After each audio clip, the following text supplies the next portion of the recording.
रचित शोभा भूमुख वरमहल्या पावनम् अनघमीश चापभङ्गं जनकसुधा प्राणेशम् अनघमीश चापभङ्गम्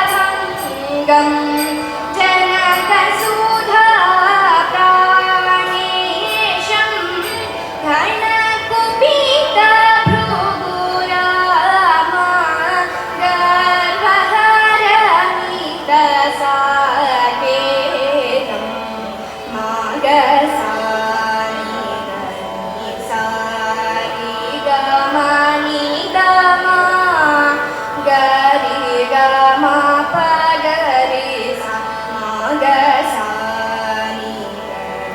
सारि गमनि गमा गरि गमा पगरि सा गनि सरि गमनि गनि पदनि सरि गम सनि गरि सदा नि सदा सदा गरि नि गम गरि सदा भावयामि रघुरामं भव्य सुगुणारामं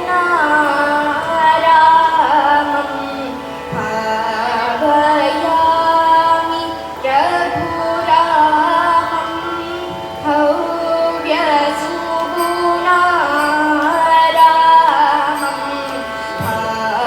भावयामि रघुरामं भव्य सुगुणारामं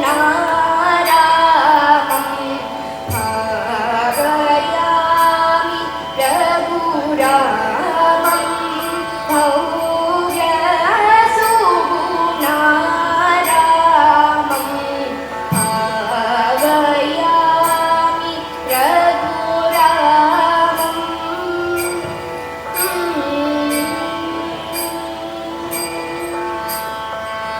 हरे श्रीनिवास।